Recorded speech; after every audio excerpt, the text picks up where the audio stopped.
ठीक, तो +3 बनाने के लिए क्या किया होगा, +3 बनाने के लिए तुमने क्या किया होगा, पहले एक इलेक्ट्रॉन निकाला होगा, फिर दूसरा निकाला होगा, फिर तीसरा निकाला होगा। तो ऐसे करके तुम्हारी एनर्जी इसमें लगी होगी, यानी कि तुमने क्या किया, सिस्टम को अनस्टेबल करने की कोशिश करी। ठीक,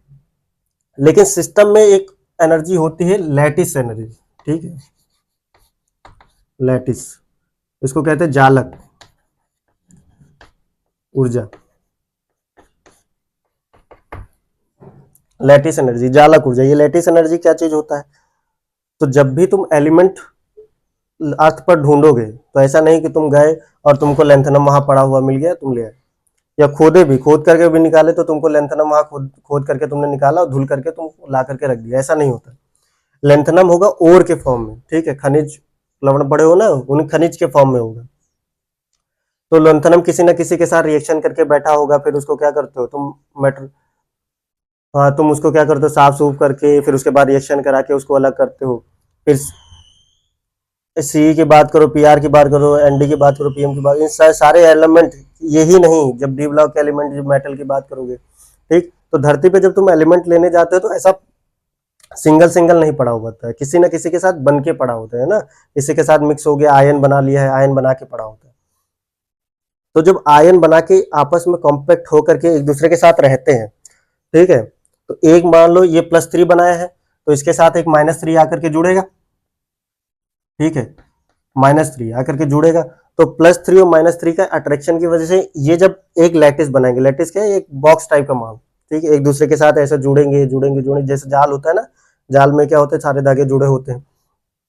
ठीक है, वैसे इसमें भी सब एक दूसरे से जुड़ेगा। ठीक, ये ऐसा देख लो, ऐसा बॉक्स जैसा ही होगा। फिजिकल केमिस्ट्री पढ़ा होगा तो तुमको पता हो, क्यूबिक क्यूबिक लैटिस होता है, क्यूबिक यूनिट होता है, उससे बन करके एक लैटिस बनता है। और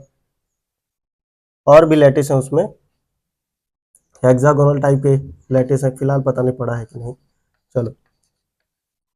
ये मैंने एक मान लो क्यूबिक लैटिस बनाया है, क्यूबिक यूनिट बनाया है, ठीक, तो एटम क्या होगा, एटम ऐसे एक दूसरे से इतना दूर ऐसा ऐसा रहेगा, ठीक है, हालांकि डिस्टेंस इतना रहता नहीं, बस दिखाने के लिए दिखा देते हैं।